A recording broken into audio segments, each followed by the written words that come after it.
여러분 반갑습니다. 저 소개받은 이유진입니다. 반갑습니다. 네, 오늘 여러분에게 강의를 준비하면서 저도 아침에 여러 가지 생각을 했습니다. 나는 오늘 이 자리에 여러분을 만나면서 어떤 마음으로 시작을 해야 할까? 그때 제가 간단하게 메모한 거는 기후 위기가 너무 심각하다고 공포를 중심으로 얘기하지 않고, 또 그걸 극복할 수 있다고 쉽게 희망에 대해서 이야기하지 않고, 지금 우리 주변에서 어떤 일들이 일어나고 있는지, 그리고 어떤 것들을 사람들이 고민하고 있는지에 대해서 여러분들에게 담담하게 전달을 하고, 이 문제를 직면하고 또 같이 풀어가야 할 사람으로서 이 얘기를 좀 같이 고민해 보자라고 여러분께 얘기를 해야겠다라고 생각을 했습니다. 이제 지금도 우리가 살고 있고 앞으로 살아갈 날들이고, 그 속에서 어떻게든 우리는 답을 좀 찾아야 하는 중요한 일이기 때문에 이제 그 질문과 답을 여기 계신 여러분들하고 같이 탐구해가는 여정이 오늘 여러분들과 함께 시작이 됐다라는 그런 생각이 들었습니다. 제가 답을 갖고 있는 것도 아니고 여러분들께 이게 답입니다라고 얘기할 수 있는 것들도 아닌 것 같아요. 그리고 기후에 대해서 여러 가지 주장과 또 여러 가지 사실들이 있고, 그 사실들이 어떤 것들이 맞고 우리는 어떤 관점으로 이 문제를 바라봐야 하는지를 같이 풀어가고 얘기했으면 좋겠다라는 생각이 들었습니다. 그리고 여러분 이제 기후 연설 대전을 준비하시잖아요. 그 준비를 할 때 어떤 이야기들을 먼저 기후 변화 이렇습니다, 이게 사실입니다, 이걸 떠나서 기후 연설 대전을 준비하면서 여러분께 말씀드리고 싶은 몇 가지, 첫 번째는 질문을 던져보는 게 중요할 것 같아요. 기후 위기 정말 맞아? 우리나라에서는 왜 기후 위기에 대해서 이렇게 사람들이 무관심할까? 그 원인은 어디에 있을까? 나는 앞으로 어떤 기후 위기라는 이 시대를 살아가게 될까? 과학자들이 얘기하는 건 맞는 건가? 왜 전 세계의 다른 청소년들이 이렇게 기후 위기에 대해서 반응하는 것일까?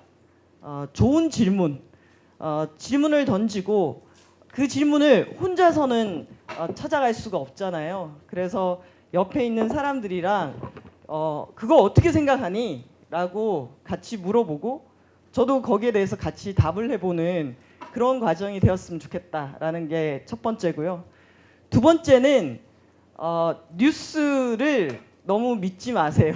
네, 뉴스나 이 인터넷에서 떠오르는 여러 가지 정보들이 있는데, 그 정보들을 가지고 이게 사실이야 라고 바로 가지고 오지 마시고, 그 관련한 여러 자료들을 함께 좀 더 찾아봤으면 좋겠어요. 그래서 북극이 녹아내리는 거에 대해서 속도라든지 원인이라든지 이런 것들에 대해서도 여러 가지 논쟁들이 또 있기도 하거든요. 그러면 한 주제에 대해서 여러 가지 얘기들을 읽어보고, 나의 생각에 근거해서 나는 이런 방향이 맞는 것 같고 이렇게 됐으면 좋겠다라는 그런 얘기들을 여러분 나름의 스토리를 좀 만들어내면 좋겠다라고 생각이 들어요. 보통 기후변화 이야기하면 이제 이 기후변화를 전달하는 그런 메시지들이, 물론 제 자료에도 그렇지만 약간 이렇게 쭉 전개되는 양식이 있어요. 그런데 그 전개되는 양식을 따라하기보다는 여러분의 생각과 여러분의 관심사를 대입해 보는 것들이 저는 중요할 것 같아요. 기후변화, 기후위기 이거는 정말 광범위하게 전 세계의 경제, 환경, 사람들의 생활, 그리고 사회 양식, 제도, 식량 미치는 영향이 정말 광범위하거든요. 그러면 그 모든 것들을 다 다룬다라고 생각하지 마시고 내가 관심 있는 분야에서 이게 어떻게 영향을 미칠까? 나는 나중에 패션에 대해서 관심을 갖고 디자이너가 되고 싶은데 도대체 이 우리가 입는 옷과 기후 변화는 어떤 연결고리가 있을까? 내가 지금 경험하고 있는 한국에서의 기후 변화와 기후 위기라는 것과 내가 만약 지구의 다른 도시와 다른 곳에 살고 있다면은 거기서 경험하게 되는 기후 위기와 기후 변화는 어떤 의미로 다가가고 있을까라는 여러 가지 가정 그리고 자기 관심 있는 영역에서 질문을 던지고 찾아가는 과정. 그렇게 하게 되면 우리는 이 기후 연설 대전이라는 걸 통해서 여기에 계신 100명의 청소년들이 생각하고 고민하는 100가지의 다양한 얘기들을 같이 들을 수 있지 않을까. 그런 생각이 저는 들었어요. 그래서 오늘 제가 드리는 이 자료는 정말 정형화된 기후변화에 대한 자료들입니다. 그리고 제가 일부러 자료를 그냥 많이 드린 거는 이런 식의 그림과 도표가 가능하겠구나. 사람들은 이런 생각으로 이렇게 스토리를 엮어가는구나 라는 하나의 예시로 여러분들에게 드리는 거예요. 근데 제가 60장의 슬라이드를 이렇게 쭉 보여드려도 여러분의 선호도에 따라서 어떤 장면에 꽂히는 슬라이드가 있어요.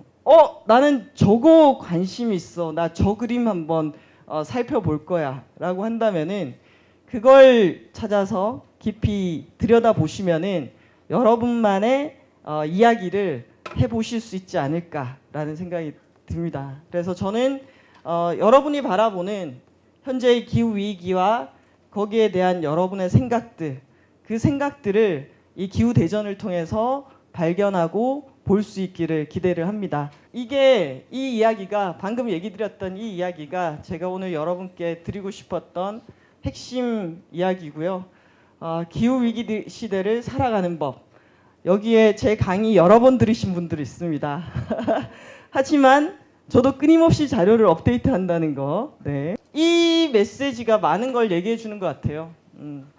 그러니까 저 당나귀가 대롱대롱 이렇게 힘들어하는데 결국 감당할 수 없는 대기 중에 온실가스 배출량이 기후 위기를 초래했어요.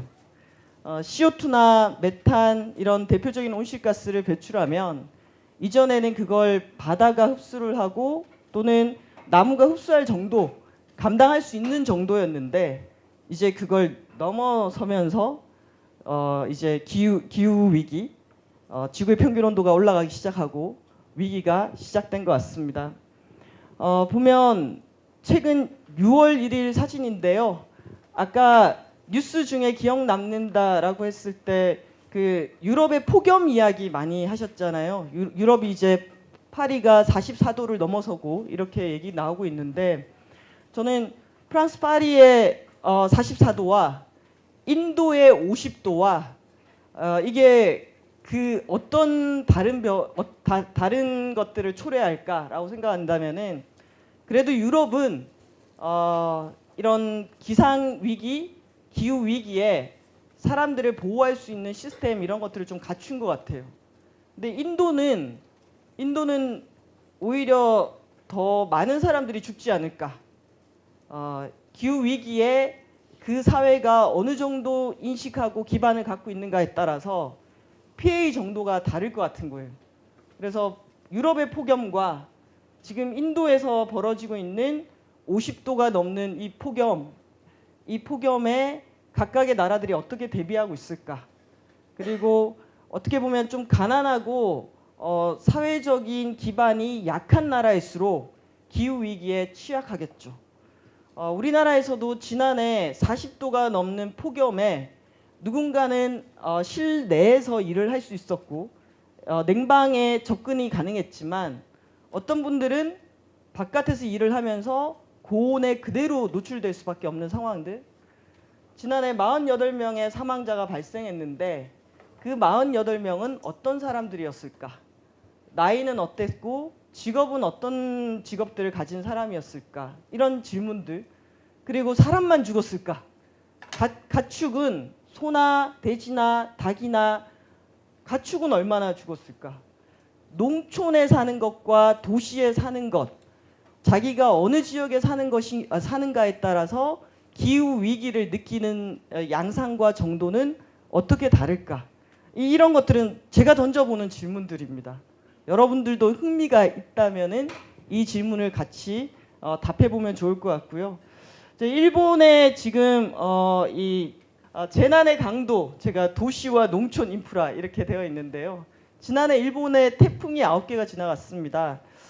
재난의 강도가 세지고 있는데 우리가 만든 도시들은 아주 오랜 시간이 지난 도시들, 그래서 변화하는 기후 재난의 양상에 이 도시와 농촌이 준비가 다 되어 있을까? 이런 질문들 던져볼 수 있을 것 같고요. 지금 북극의 해빙의 정도를 보여주는 사진입니다. 1984년도고요. 2016년도입니다. 자, 84년도와 2016년도는 몇 년 정도의 차이가 있죠? 30년 정도의 차이가 있습니다. 자, 그러면 저 두 개의 사진을 보면 30년 사이에 북극의 면적이 절반으로 줄었죠. 그러면 남아있는 절반이 줄어들어서 사라지는 데는 30년이 걸릴까요? 어떨 것 같아요? 저는 속도가 더 빨라질 거라고 생각합니다. 그래서 요즘 제가 정부에 계신 분들 아니면 시민들을 만날 때마다 이런 얘기를 합니다. 10년 남았습니다. 그리고 이 10년 내에 변화를 만들어내기 위해서는 2, 3년 안에 빨리 움직여야 합니다. 시간이 별로 없습니다. 제가 시간이 없다라고 얘기하는 거는 저만 얘기하는 게 아니라 유엔이나 이제 이 유엔 기후변화 협약 사무국에 있는 사무총장님이나 이런 분들이 10년 안짝에 뭔가 해내야 된다라고 얘기하는 거에는 그런 근거들이 있고, 그 근거들을 조합해서 제가 이 사진을 쭉 보면서 30년 사이 절반인데 저 남아있는 절반은 10년에서 얼마 시간이 별로 남았지 않다라는 게 이 사진을 통해서 유추해 볼 수 있겠구나라는 생각이 들었고, 또 뉴스를 통해서 지금 북극이라고 하면은 북극의 온도가 지금 너무 높다, 해빙의 속도가 빠르다, 알래스카에도 폭염이 왔다, 알래스카에 산불이 산불이 일어났다, 이런 것들은 이제 여러 가지 정보들을 조합해서 맥락으로 해석을 하는 겁니다. 분명히 시간이 별로 남지 않았는데 실제로 여기 보니까 그린란드 빙하의 표면이 빠른 속도로 녹아내리면서 썰매가 물리를 달리고 있어요. 이건 속도가 빨라지고 있구나라는 것들을 느끼게 하는 나름의 이제 증거, 조합이 되겠죠. 그러면서 이 사진을 보면서 또 상상을 하길, 개들은 어떨까? 그리고 지금 썰매를 달리고 있는 사람들은 어떤 사람들일까? 이런 광경이 벌어지고 이 광경 속에서 사냥을 나가야 하는 사람들은 이 변화를 어떻게 받아들일까? 라는 이런 질문들. 그래서 실제로 여전히 사냥을 해서 살아가는 이 이누이트 사람들에게는 이 사냥을 나갔다가 익사해서 사망하는 상황들, 이런 상황들이 빈번하게 벌어지고 있는 거죠. 이런 풍경과 이런 상황들은 한국에서 우리가 경험하고 있는 것과는 조금은 다른 양상으로 전개가 될 거예요. 그래서 내가 만약 저 장면 안에 있다면 이 장면을 어떻게 해석할 수 있을까라는 이 자료가 많다고 많은 얘기를 다 하는 게 아니라 저 사진 하나를 보고도 여러 가지 상상과 얘기들을 해보는 거, 그런 것들을 여러분이 같이 했으면 좋겠다라는 생각이 들어요. 저는 요즘 어떤 생각이 드냐면은 한국 사회가 기후 위기에 무심한 것 같지만 이제 여러분들과 함께 끌어오르기 시작할 거라고 생각합니다. 조만간 기후 행동에 많은 사람들이 나설 수밖에 없다라는 생각이 드는데요. 왜냐하면 이 기후 위기가 심각하다 보니까 유엔 차원에서 그 위기에 대해서 연구도 하고 보고서들을 쓰고 또 기후변화 협약이라는 걸 만들어서 매년 기후변화 관련한 회의들을 열고 있습니다. 기후변화 협약 당사국 총회 이런 것들을 열고 있는데 올해에는 25번째 회의가 남미의 칠레에서 열리게 됩니다. 25년째 우리는 이 문제를 다루고 있어요. 25년째 다루지만 배출량은 계속 증가하고 있다라는 게 이 아이러니입니다. 그래서 스웨덴의 그레타가 이렇게 얘기를 하기 시작했죠. 분명히 연구에서 답도 있는데 기후 위기의 원인이 화석 에너지라면 이 왜 화석 에너지 사용을 당장 멈추지 못하는 것일까? 지금 움직여야 되는데 라고 생각하면서 매주 금요일 날 학교를 가지 않고 시위를 했고 그 시위가 알려지면서 지난해 24번째 캅 회의에 폴란드에서 열린 회의에서 연설을 하게 됩니다. 그 연설의 내용에 이런 내용이 있죠. 여러분은 인기가 없어지는 걸 너무 두려워해서 녹색 성장, 지속 가능 발전, 뭔가 장밋빛 이야기만 하고 있다. 그리고 결정은 못하는 것 같다. 행동도 못하는 것 같다. 근데 나는 오로지 기후 위기에 대해서 그 위기에 대해서 생각하고 우리가 뭘 해야 될지에 대해서 집중하고 있다라는 얘기를 했습니다. 그리고 이 연설이 전 세계에 있는 청소년들을 촉발해 냈죠. 세계 청소년들의 기후 행동 확산. 그래서 저는 이 행동이 인류의 기후 대응이 본 궤도에 오르는 계기점을 마련할 것이다라고 생각합니다. 이제는 되돌이킬 수 없는 행동을 촉발하는 계기가 될 것이다라고 생각합니다. 지난 6월 초에 저는 대만에서 열린 에너지 전환 컨퍼런스에 다녀왔습니다. 지금 에너지 전환 때문에 몸살을 앓고 있고 상당히 논쟁이 진행이 되고 있는 대만과 한국과 일본이 모여서 이 해법을 논의하는 자리였습니다. 그 자리에서 대만의 경제부 차관을 만났습니다. 경제부 차관이 대만 에너지 정책을 총괄하는 역할을 하고 있습니다. 잠시 면담을 했는데 그 차관께서 뭐라고 얘기하냐면은 최근에 유럽에서는 청소년들이 거리로 나와서 기후 위기 대응을 외치고 있다. 자기가 그 뉴스를 보면서 어떤 변명거리도 생각나지 않았다. 변명의 여지가 없다. 뭔가 이 대만의 에너지 정책을 책임지는 사람으로서 에너지 전환을 해야 하고 그것은 속도도 중요하다. 늦출 일이 아니라 빨리 하는 것도 중요하다라고 저에게 이렇게 얘기를 하는 거예요. 그래서 그때 변명할 여지가 없다, 변명거리가 없다라고 하는 얘기가 저한테는 상당히 와닿았고, 와, 대만의 에너지를 총괄하는 분이 이런 이야기를 해주는 것은 상당히 의미가 있다. 우리도 우리 에너지를 총괄하는 사람이 이런 얘기를 할 수 있게 만들어야겠구나라는 생각이 들었고, 묻더라고요. 한국에서는 집회 청소년들이 몇 명 나오냐고. 대만에서는 한 100명씩 나오기 시작했다고. 그래서 우리도 지금 막 열심히 하는 청소년들이 나오고 있다고 이렇게 얘기를 전달했습니다. 우리도 나오고 있죠. 이렇게 모여서 얘기하고 떠들기 시작하고 행동하기 시작했다라고 말씀을 드릴 수 있고요. 자, 이거는 4월 22일 영국에서는 시민들이 멸종 저항, 여기가 이제 영국의 자연사, 런던에 있는 자연사 박물관인데 이 자연사 박물관을 시민들이 점거하고 영국 정부가 기후변화 대응을 위해서 충분히 역할하고 있지 않다, 부족하다라고 압박하는 시위를 2주 동안을 했습니다. 2주 동안을. 그래서 2주 동안 점거하고 드러눕고 이렇게 강하게 압박을 해서 5월 1일 날 영국의 의회가 기후 비상사태를 선포를 하게 됩니다.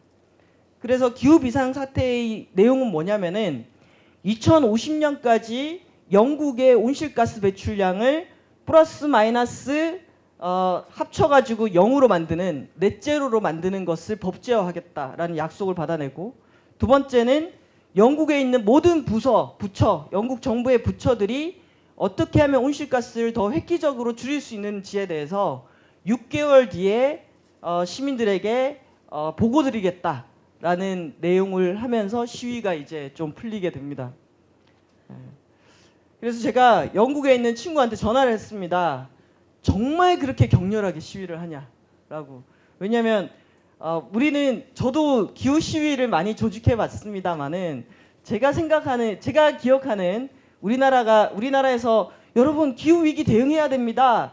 모여서 시위 한번 합시다라고 했을 때 제가 추산하고 생각하는 최대 인원 동원은 한 500명에서 1000명이 안 됐던 걸로 기억합니다. 지금은 수만 단위가 지금 기후 시위를 하고 있는 거거든요. 그래서 제가 정말 전화를 해봤습니다. 정말 그렇게 강력하게 시위를 하냐 그랬더니 자기도 이 눈앞에 펼쳐지는 광경이 한국에서는 상상하지도 못하는 장면이어서 놀랍게 여겨진다. 정말 강력하게 시위한다 라고 얘기를 하더라고요.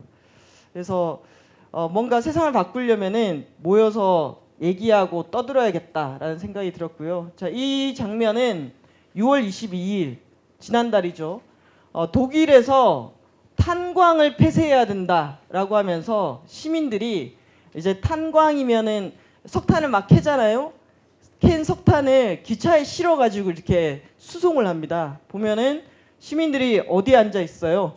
선로를 점거하고 앉아 있어요. 자, 이제 기후 위기 너무 심각하기 때문에 탄광을 폐쇄해야 된다. 이제 석탄이 있어도 그 석탄을 캐지 말고 그대로 두어라 라는 메시지로 이렇게 시위를 하고 있습니다. 자, 이거는 약간 그래프가 나오니까 머리가 아플 수도 있는데요. 제가 이 그래프를 통해서 얘기하고 싶은 거는 인류가 화석 에너지, 석유나 석탄이나 가스를 본격적으로 쓰기 시작한 게 그렇게 오래된 일이 아니다. 겨우 한 50년 안짝에 엄청난 에너지 소비, 특히 화석 에너지 소비량이 늘어났고 이렇게 사용했던 석유나 석탄이나 가스가 CO2로 바뀌면서 대기 중에 온실가스 농도가 집중되기 시작했고 그러면서 지구의 평균 온도가 올라가서 우리가 소위 얘기하는 이제 기후변화가 아니라 기후위기 상황이다라는 것들을 만들어냈다라는 겁니다. 1차 에너지 소비량인데요. 우리 조선시대에도 에너지가 필요했잖아요. 조선시대의 에너지는 뭐였습니까? 나무였어요. 나무. 그래서 요 밑에 쭉 보면 전통적인 바이오 연료라고 해서 요 빨간색이 나무를 태워서 주로 우리가 얻었던 에너지들입니다.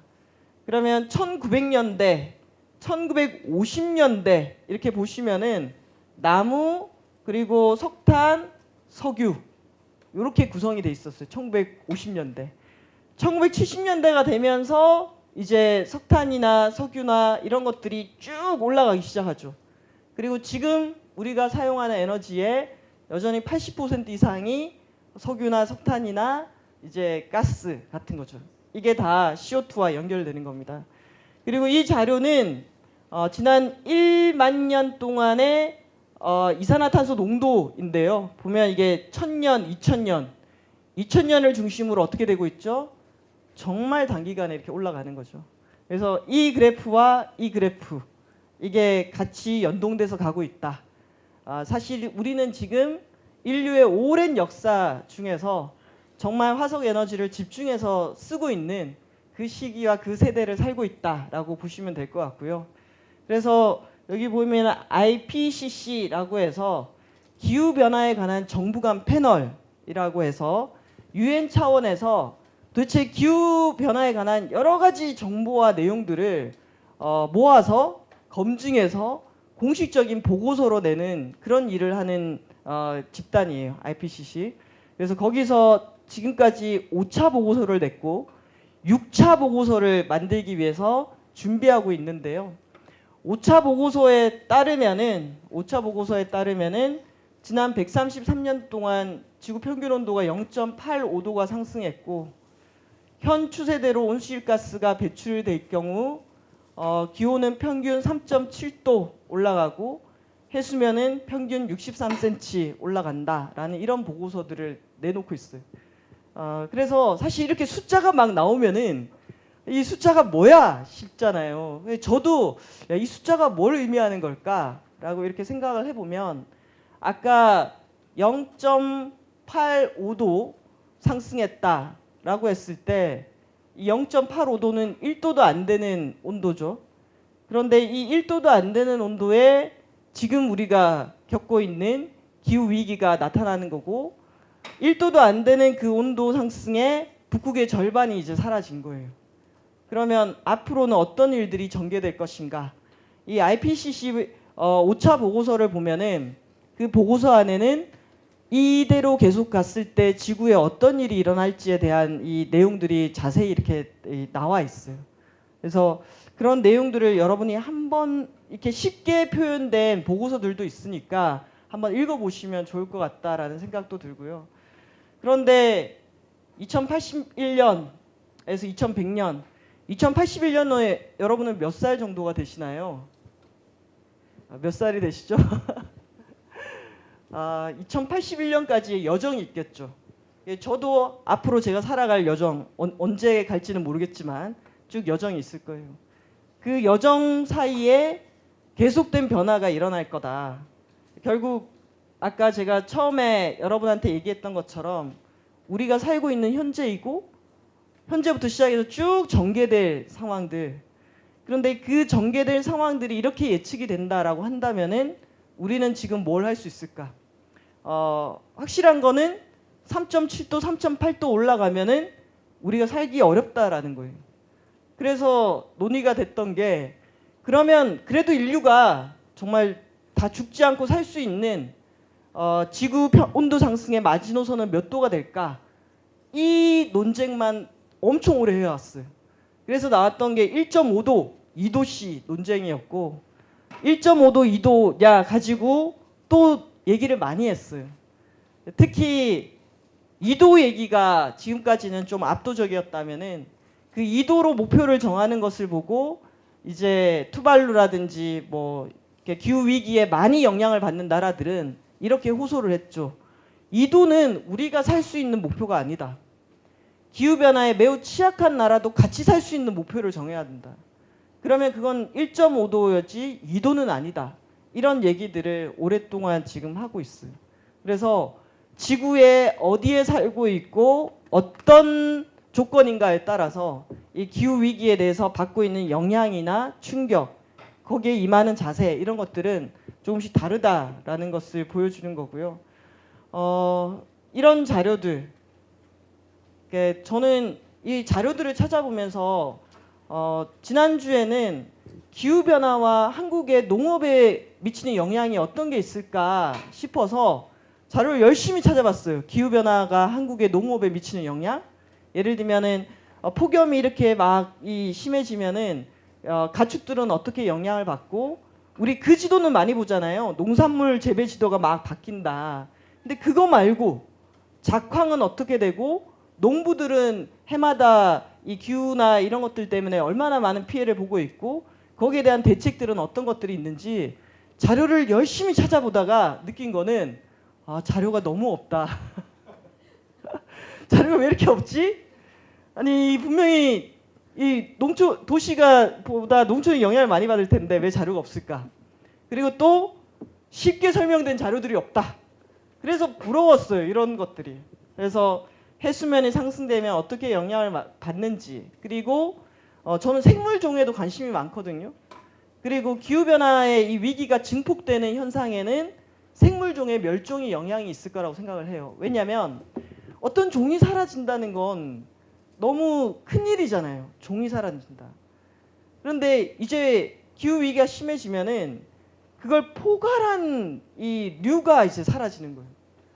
그랬을 때 우리가 뭔가 생명의 그물사슬에서 어떤 이 종들이 확 빠지게 되면 그 사슬이 금방 무너지겠죠.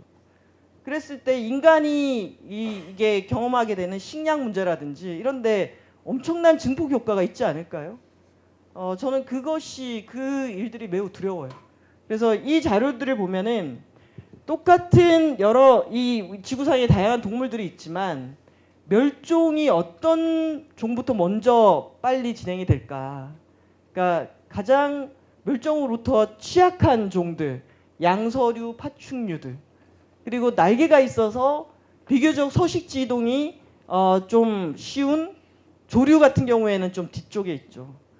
그리고 대륙별로도 어디가 더 타격이 많은지 이런 자료들. 그래서 여러분들 중에서도 나는 기후 위기에 생물종의 멸종에 관심 있어라고 한다면은 그것만 봐도 의미가 있을 것 같아요. 이건 2050년까지 식량 시스템에 어떻게 영향을 미치는지를 보여주는 자료들이고요. 이 자료는 또 제가 많이 보여드리기도 하는데 이 지구의 평균 온도가 쭉 올라가기 시작하고 그러면은 누가 올렸냐? 누가 지구의 온도를 많이 올리는 온실가스를 많이 배출해냈냐라는 질문을 던지게 됩니다. 이게 그 지도인데요. 이 지도는 배출량에 비례해서 세계 지도를 다시 그린 거예요. 그러니까 여기서 면적이 크면은 배출량이 많은 나라인 거죠. 어디가 제일 큽니까? 어디가 제일 크죠? 네, 중국이 제일 크게 나타납니다. 그다음 미국, 그리고 이 순서에 의하면은 우리나라도 세계에서 면적이 7번째로 커요. 이건 배출량이 몇 등이라는 얘기. 세계 배출량 우리가 7위를 지금 달리고 있습니다. 그리고 오른쪽에 제가 살짝 적어놓은 거는 뭐냐면은 현재는 중국이 1등이지만 누적해서 연간에서 매년 뿜어낸 것들이 있겠죠. 그러면 지구상에 배출한 총량으로는 어느 나라가 가장 많은 영향을 미쳤냐라고 했을 때 미국 이렇게 나와요. 유럽연합. 자, 지구의 온도를 누가 올렸냐? 그래서 누가 더 온실가스 감축에 책임질 거냐라는 논의에 기반이 되는 자료들입니다. 그리고 이 자료는 1997년에서 2016년까지 기후변화로 인해서 어떤 나라가 더 많이 피해를 입고 더 많이 사람이 죽었고 더 많이 취약한가를 나타내는 지도입니다. 아까 보면은 세계에서 지금 기후변화 때문에 가장 많은 피해를 받은 나라가 온두라스, 하이티, 미얀마 이렇게 나타납니다. 이런 나라들은 지구의 온도 상승을 몇 도에서 멈추게 할 거냐라고 질문했을 때 2도 얘기는 안 하겠죠. 우리는 1.5도. 1.5도도 지금도 우린 너무 피해가 많은 상황이기 때문에 1.5도도 우리에게는 가혹한 목표일 수 있다라는 이런 얘기를 하겠죠. 그래서 1.5도를 향한 우리의 논의가 본격화되고 있고 문제는 1.5도를 만들기 위해서 우리가 무엇을 어떻게 할 것이냐라는 거예요. 그럼 배출 총량이 줄어야겠죠. 배출 총량이 줄어야 되고 각 나라들도 본격적으로 줄이기 시작해야 할 겁니다. 이게 교토의정서와 파리협정. 여러분들은 교토체제는 선진국들이 먼저 줄이는 거라면은 파리협정은 모두가 같이 줄이는 거거든요. 그래서 이 파리협정이 본격적으로 발효되는 시점이 현재 여전히 의견이 분분한데요. 제가 최근에 물어본 바로는 2021년을 공식적인 발효 시점으로 볼 수 있다라는 얘기를 저는 들었어요. 저는 그동안 2020년인 줄 알았는데 2021년, 2020년까지는 교토체제, 21년부터 파리협정 체제라고 얘기를 합니다. 이게 각 나라가 이제 온실가스를 얼마를 줄일지를 양을 정해가지고 유엔에다가 보고한 거예요. 미국도 있고 유럽도 있고 한국도 있죠. 자, EU 국가들은 1990년 대비 마이너스 40%가 감축 목표예요.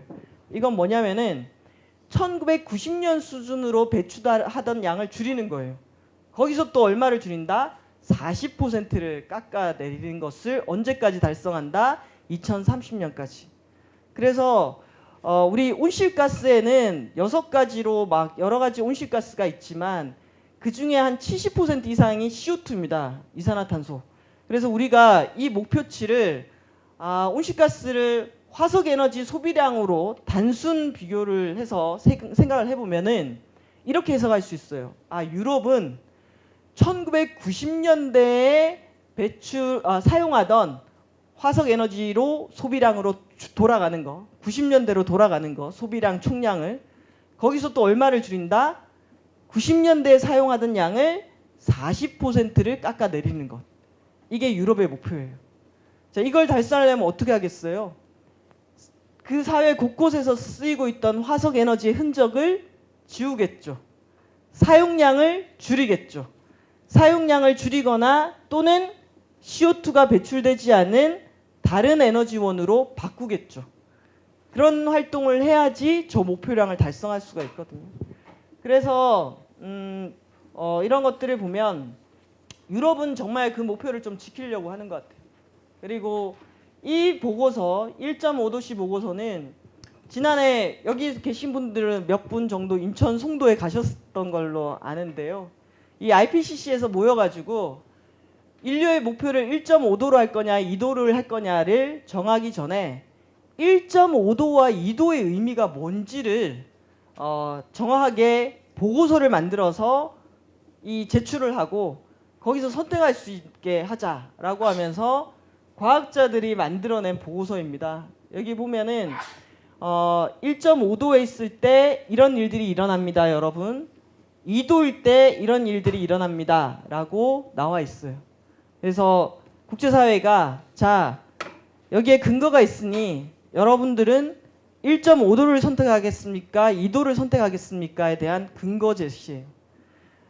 근데 여기서 보면은 산호 소멸이 1.5도에서는 전 지구의 산호가 소멸될 영향이 70에서 90%이고 2도가 되면은 99% 이상이니까 2도가 되면은 산호가 전 세계 바다에서 사라진다라고 보면 돼요.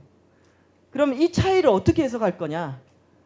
그나마 70에서 90% 사라질 가능성과 완전히 사라질 가능성 사이에는 어떤 간극이 있을까? 이런 것들을 해석해내고 토론해 보는 것도 저는 의미가 있지 않을까. 그래서 저도 야 이게 차이가 뭐야? 라고 하다가 설명도 듣고 자료도 들으면서 이해를 했어요. 그게 뭐냐면은 산호촌에는 작은 이 물고기나 바다 생명들이 거기에 기반을 해서 살아간대요. 산호가 완전히 사라진다는 얘기는 그런 작은 물고기나 이런 것들이 살아갈 기반이 사라진다는 얘기고 전 세계 우리가 얘기하는 어족 자원이 급하강한다는 것을 의미하는 거고 그랬을 때는 우리처럼 다양한 먹을거리를 먹고 사는 나라도 있지만 바다에서 나는 생선이라든지 이런 것들을 주식으로 삼고 있는 나라들에게는 저 2도씨의 99% 소멸이라는 것은 상당한 식량 위기와 충격을 불러일으킨다라는 것들을 이제 해석하게 되는 거죠. 그 속에서 그럼 우리는 1.5도냐 2도냐라는 얘기를 해야 하고 지난해 IPCC가 이 보고서를 만들어서 24번째 열린 폴란드 회의에서 자 과학자들이 판단하기에는 우리의 목표는 1.5도가 돼야 될 것 같다라고 권고를 올렸는데 그럼 이걸 우리의 목표로 선택할 거냐 말 것이냐라고 토론했을 때는 미국의 트럼프, 미국을 중심으로 우리는 반대합니다 라는 이 주장이 본격적으로 얘기가 되면서 사실 지난해 회의에서는 1.5도를 우리 인류의 목표로 하는 보고서를 채택하는 데는 실패하게 됩니다. 자, 그래서 여기서는 또 뭐가 작동하느냐면은 국제 정치가 작동을 합니다. 국제 정치.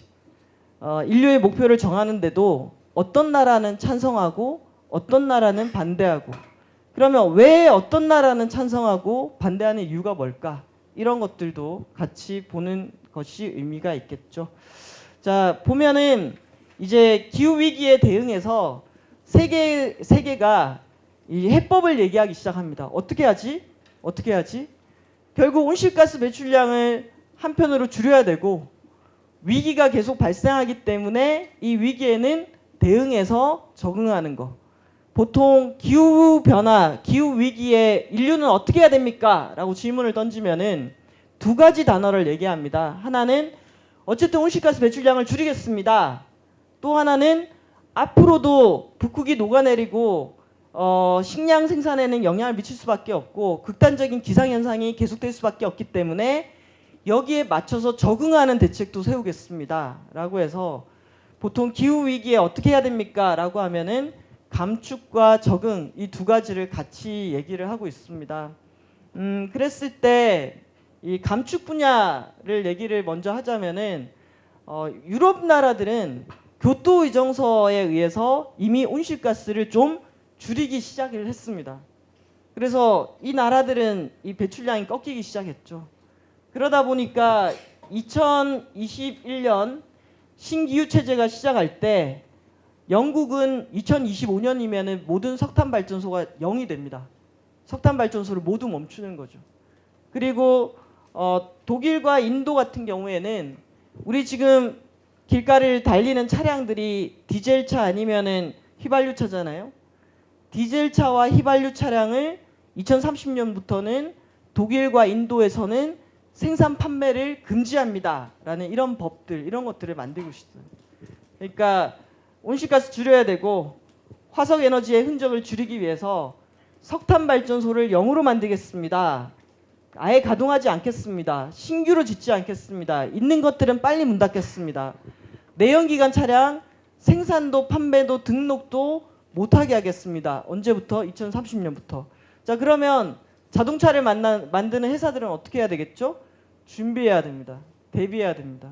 그래서 이런 변화가 일어나고 있고 이게 국가별로 내연기관 차량의 생산 판매 금지 연도입니다. 보면 중국이 2040년도부터 되어 있죠. 그리고 독일이 2030년부터 되어 있고 중국하고 미국 같은 경우에는 중국은 이런 제도를 갖고 있습니다. 무공해차 의무 판매제 도입. 이건 뭐냐면은 내가 중국에 있는 자동차 생산해서 판매하는 회사예요. 그럼 내가 100대의 차량을 판매한다. 그러면은 그 중에 10%인 10대는 반드시 전기차나 수소차 같은 무공해 차량을 의무적으로 같이 팔아야 돼요. 그래서 이런 제도들을 만들고 시행하고 있다라는 거고요. 그래서 이걸 보면 저는 어떤 생각이 드냐면은 우리 그런 얘기 하잖아요. 석기 시대가 돌이 없어서 끝난 게 아니다. 이 석유 시대가 석유가 없어서 끝나거나 또는 그걸 활용해서 차를 못 만들어서 끝나는 게 아니라 사용하면 안 되기 때문에 이별을 고하는 거예요. 자, 이렇게 휘발유 차량, 경유 차량 CO2 뿡뿡 내뿜으면서 달리다가는 기후 위기가 너무 심화되기 때문에 우리가 먼저 스스로 내연기관 차량을 정리하는 거예요. 그래서 이런 논의가 본격적으로 되고 있고 지난주에 제가 들은 바로는 우리나라 환경부에서도 2040년도를 목표로 내연기관 생산 판매 금지 연도에 대한 보고서를 제안을 했다고 합니다. 근데 우리는 그게 경제적인 영향이 크다라는 이유로 채택도 논의도 안 된 채 현재 폐기 상태라고 하더라고요. 그래서 연결되어 있습니다. 왜냐하면 이런 나라들 중국이 2040년 그리고 독일이 2030년을 중심으로 내연기관 생산 판매 금지 연도를 설정을 하면 우리 산업은 어떻게 할까요? 우리 수출하는 이 자동차 기업들이 그런 차량을 만들어서 독일이나 중국에 판매할 수 있을까요? 없어요. 예. 그래서 이런 변화 속에 우리가 지금도 놓여 있다라는 얘기고요. 이 자료는 유럽 나라들의 석탄 발전소 제로 시점을 조사해서 이제 표로 그린 거예요. 보면 저도 몰랐는데요. 벨기에는 EU 국가 중에 이미 탈석탄 국가더라고요. 그래서 벨기에는 2016년도 3월 달에 마지막 석탄 발전소를 폐쇄하면서 벨기에 안에 돌아가는 석탄 발전소는 0으로 된 나라이고요. 그리고 스웨덴이 2022년도를 목표로 하고 있고 영국이 2025년도를 목표로 하고 있고 이 얘기는 더 이상 석탄 발전소를 짓지 않고 빼고 있다라는 것들을 보여주고 있습니다. 재생가능 에너지 늘어나야 되는데요. 이 한국에서는 재생가능 에너지도 커다란 화두입니다. 화두인데요. 지금 우리나라 탈원전이라든지 이런 정책들이 지금 재생가능 에너지에 대한 갈등으로 많이 확산이 되고 있습니다. 사실 이 재생가능 에너지 얘기만 해도 한참을 얘기를 해야 될 것 같은데요. 한 가지만 말씀을 드리면은 우리는 중국의 미세먼지 얘기 많이 합니다. 그런데 중국이 세계에서 가장 빠른 속도로 재생가능 에너지로 전환하고 있는 나라입니다. 세계에서 재생가능 에너지 발전 설비 용량 1위 국가가 중국이고요. 5위 국가가 일본입니다. 한국은 OECD 국가 중에서도 상당히 재생가능 에너지 비중이 낮은 나라에 속하고요.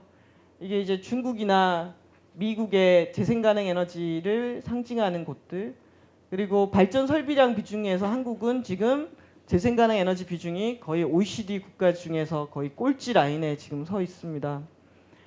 풍력 발전 이 기술이 상당히 빠르게 변하고 있습니다. 최근에 건설되는 해상 풍력 발전 같은 경우에는 한 기가 파리의 에펠탑 용량을 갖고 있습니다.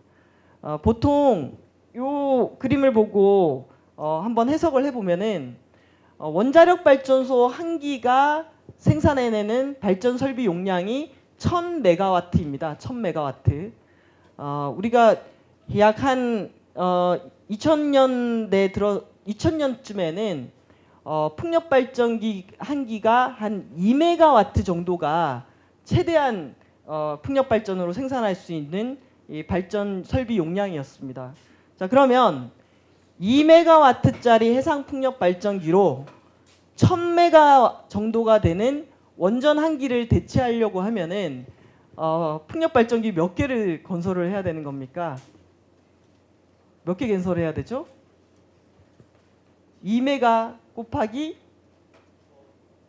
500을 하게 되면은 1000 아닌가요? 맞나요? 그렇죠. 그래서 2메가와트짜리 해상 풍력 발전기 500개를 설치해야지 원전 한 기 용량을 커버를 했습니다. 근데 최근에 짓기 시작한 해상 풍력 발전기는 용량이 12메가와트짜리입니다. 그러니까 용량이 커졌죠. 자, 그러면 12메가와트짜리 해상 풍력 발전기로 원전 한 기를 대체하려면은 몇 기를 건설하면 되나요? 한 80기 정도 건설하면 되죠.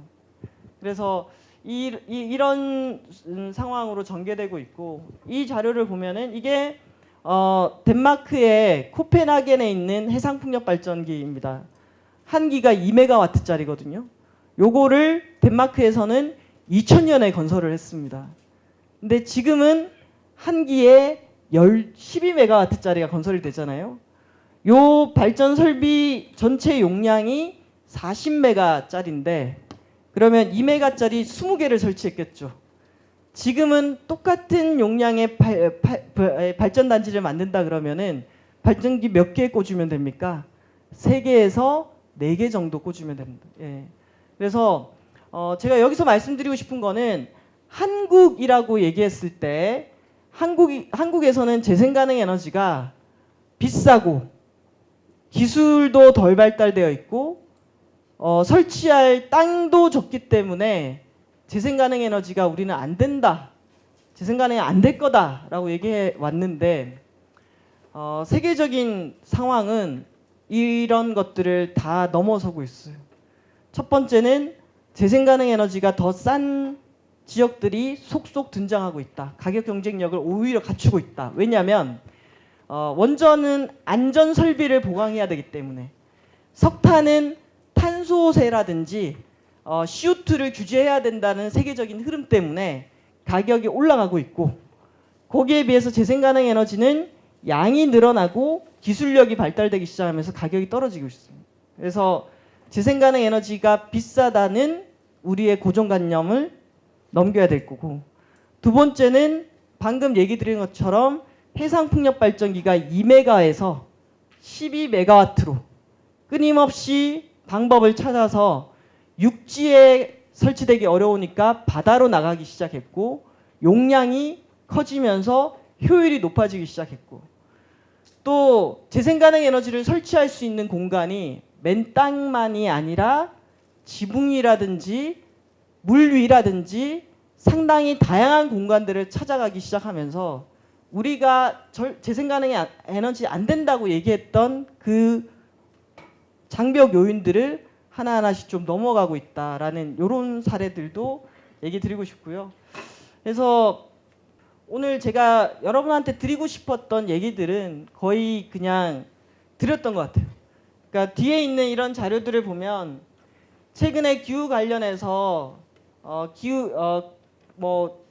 그린 뉴딜이라든지 또는 여러 시장 신호로서 투자자들이 내가 갖고 있는 돈을 CO2를 발생시키는 그런 석탄이나 석유 산업에 투자하지 않고 재생가능 에너지에 투자하겠다라고 얘기한다든지 또는 RE100이라고 해서 기업들이 알아서 이제 기후 위기가 오고 기후 위기에 대한 시민들, 사람들의 반응이 민감해질 것이기 때문에 아예 우리가 기업 활동을 할 때 필요한 에너지를 100% 재생가능 에너지로 만들겠다라고 선언하고 그걸 위해서 실행하는 그런 기업들이 늘어나고 있어요.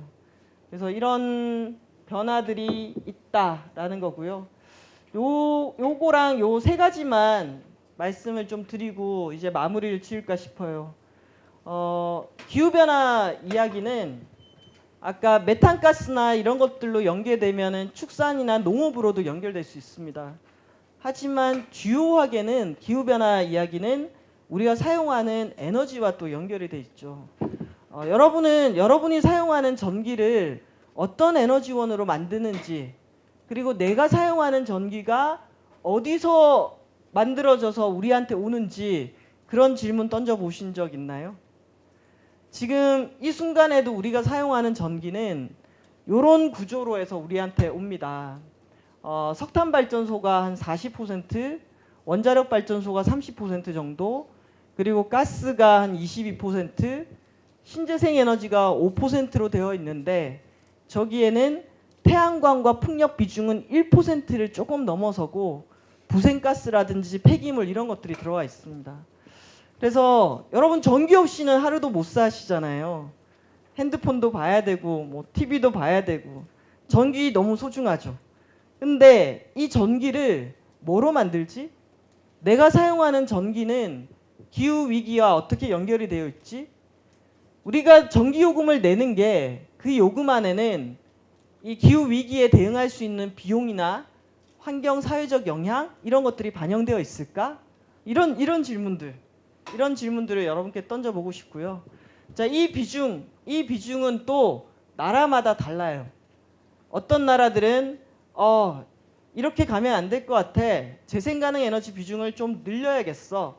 라고 해서 이 비중 중에서 신재생 에너지라는 비중을 꾸준히 늘려온 나라들이 있어요. 그래서 독일 같은 경우에는 이 비중이 30%를 넘어섰고 영국 같은 경우에도 석탄을 제로로 만들면서 그럼 석탄 제로로 만들면 나머지는 뭐로 석탄이 빈자리를 뭐가 채웠을까요? 라고 했을 때 그 부분을 재생가능 에너지로 이제 채워온 거죠. 우리가 사용하는 전기를 어떤 비중으로 만들어가는 게 좋을까?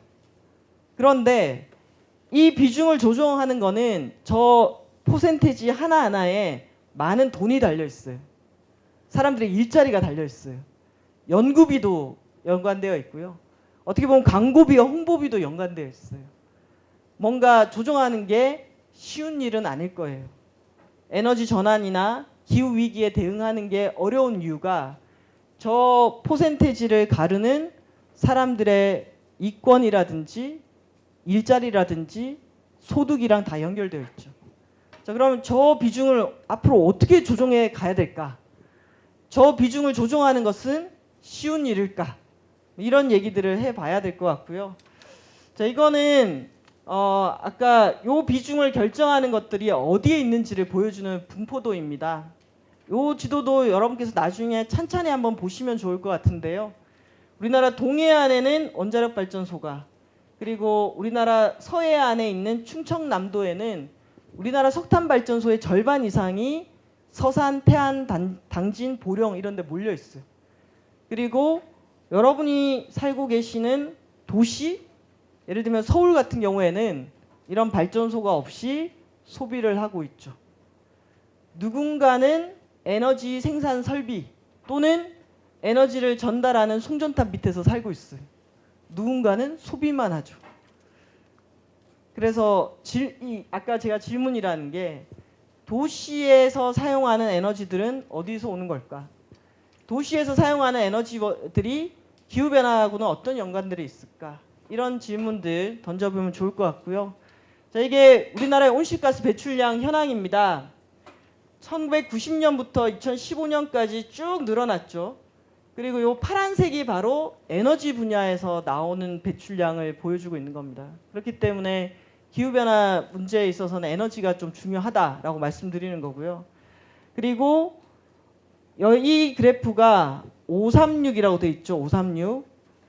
우리나라가 2016년 기준으로 대기 중에 6억 9천만 톤을 뿜어냈어요. 6억 9천만 톤을. 근데 우리가 파리의 약속에 의해서 약속한 양은 2030년까지 5억 9,600만 톤으로 줄이는 거예요. 그러면 이 그래프가 어떻게 돼야 될까요? 이렇게 내려가야 되겠죠. 자, 이 그래프가 내려가기 위해서 저 배출량을 줄이기 위해서는 무엇을 어떻게 해야 할까? 무엇을 어떻게 해야 할까요, 여러분? 이 6억 9천만 톤인데 잠정적으로 아직 국가 데이터로 공표는 되지 않았지만 현재 2018년 기준으로 우리나라의 배출량은 7억 톤을 넘었다고 합니다. 자, 그러면 이게 7억 톤을 넘었으니까 배출량이 줄어드는 게 아니라 어떻게 되고 있죠? 늘어나고 있어요. 자, 이제 우리의 숙제입니다.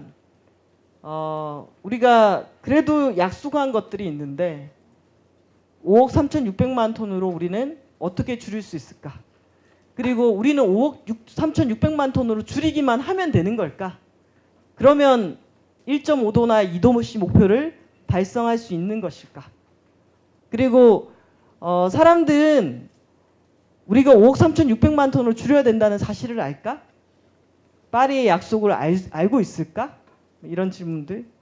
저도 나름 이렇게 해야 되겠구나라는 저의 생각은 있지만 오늘은 여러분께 이런 질문들을 던져보는 것으로 저 그래프를 어떻게 꺾을 수 있을까? 이런 질문들을 던져보는 것으로 오늘의 강의를 가름하려고 합니다. 3가지 같이 질문을 던져보자. 그리고 여러 사람의 의견이나 여러 자료들을 같이 보면서 이게 맞는 얘기일까? 라고 의심하고 답을 한번 구해보자. 그리고 마지막 제가 이런 자료들은 나중에 한번 쭉 보세요. 그냥 했던 거고. 저는 연설에서 하고자 하는 거는 강의가 아니잖아요. 그렇기 때문에 저는 정보 전달이 아니라 해석하는 거. 여러분의 생각으로 기후 위기를 해석해 주세요. 여러분이 해석해 주는 거를 듣고 싶고요. 그리고 그냥 수치가 아니라 그 수치가 뭘 의미하는 걸까? 제가 아까 산호의 소멸, 산호가 70에서 90% 사라진다는 것과 99% 이상 사라진다는 것의 차이는 뭘까에 대해서 생각을 했으면 좋겠고요. 여러 이야기들을 읽고 같이 나누시고 여러분의 생각을 정리하셨으면 좋겠어요. 그리고 기후 위기로 얘기할 수 있는 것들은 정말 수만 가지예요. 정말 하나의 질문으로도 여러 가지 스토리를 만들어낼 수 있다라는 거. 그리고 여러분 정말 위기라고 생각하세요? 라는 질문, 이런 질문들을 저도 계속 질문하고 답을 찾아가고 그 답을 여러분과 함께 얘기하고 싶습니다. 네, 감사합니다.